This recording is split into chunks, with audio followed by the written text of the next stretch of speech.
But tabah but giu.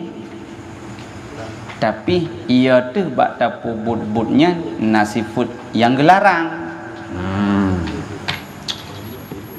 Iban contoh seperti ujub. Bak tak kerja tabah but ia terjadi ujub. Atau ria, ia tu bak tapu but tabah but terjadi ria.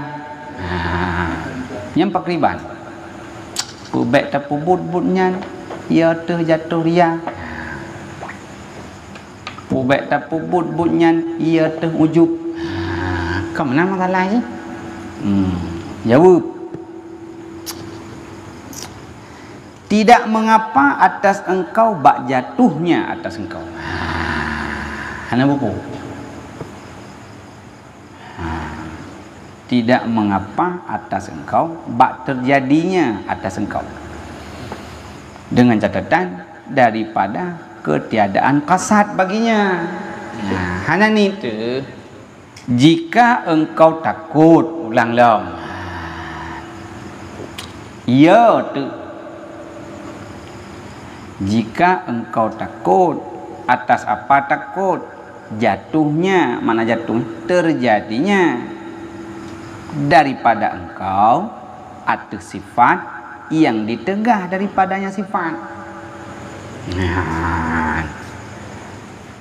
Beserta keadaannya, nyanyian baiknya sifat nyabut.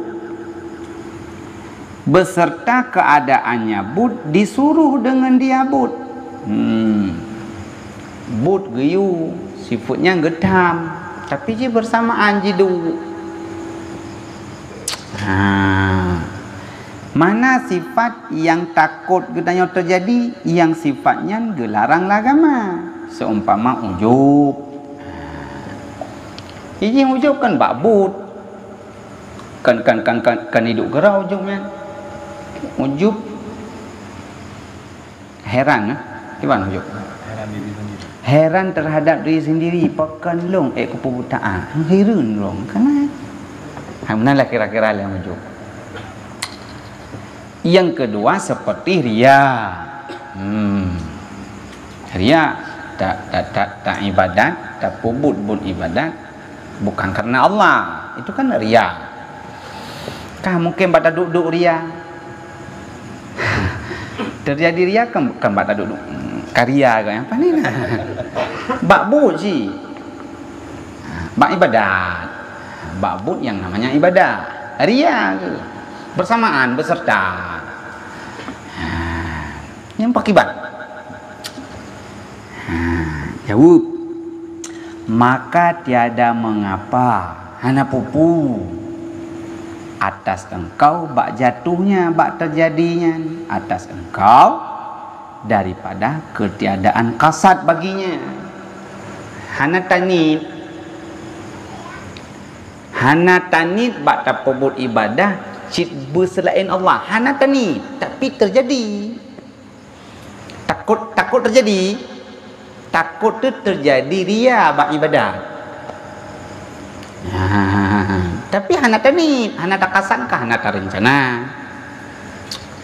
Atau takut terjadi ujub bak tapubut ibadat. Kemudian nyampu apa? Tidak mengapa. Hana pupu. Apakah hana pupu? Hana rencana. Iya tu nyom nyokop kusumayang sunat ikut rame kerian tu. Tinggal hana pupu sunat. Yang menan abang apa? Nyo menyoko baca Quran ke rame ya aku ujum tu ibu kahagam. Mampu baca Quran ke rame? Baca laju. Baca laju. Karena apa? Karena hana takasat dengan tabu Qurannya ujub. Karena hana takasat dengan tak ibadatnya beria hana kan? Nyan bak terjadi demikian hana mengapa? Apakah hana mengapa? Karena hana tanit. Nya surah yang kedua. Berbeda, mana bersalahan? Berbeda. Bersalahan barang yang apabila engkau kasat akan dia barang. Si rencana ataupun beribadat si buji ulago. Latih dia mana kasat kan buat latih. Si kuja buatnya hana mangat nganggure. Mana ayo sentok. Tik latih tu mana. Pakang jabut latih. Ada hana tanya. Hana mangat kagak tanya. Dia tanya dia awak kedai pakang hanya buat lek umah malamnya tu aku jabut pakang kagak tanya barang-barang. Nya mana latihnya kan kakasat. Enggak? Nyo munyo bersalahan nganyawai, berbeda kasus nganyawai. Munyo kasus yang awai, hana tani, hana takasat, bak tapu but beria, ngujuk. Tapi ya tu terjadi. Yang menang giu pubut aja, hana pubut ju. Yang kedua, takasat latih tu. Cik latih tu ujuk. Yang menang. Ngakhiran gap ke kelung. Latih tu bak tapu but ria kon karena Allah nya pakai ban pubek pubut atau memang lanjut pubut bersalahan barang yang apabila engkau kasat akan dia maka lazim atas engkau berdosa, maka engkau minta ampun daripadanya. Bunya pubut aja, bunya pubut sih pubut kon ria aja dia pubut. Tapi bak tapu but tanya karya tu giu taubat. Itulah ke ampun. Yang but baik tinggal. Pastilah ke ampun dulu ya Allah. Napa mau ahlung ria selamanya.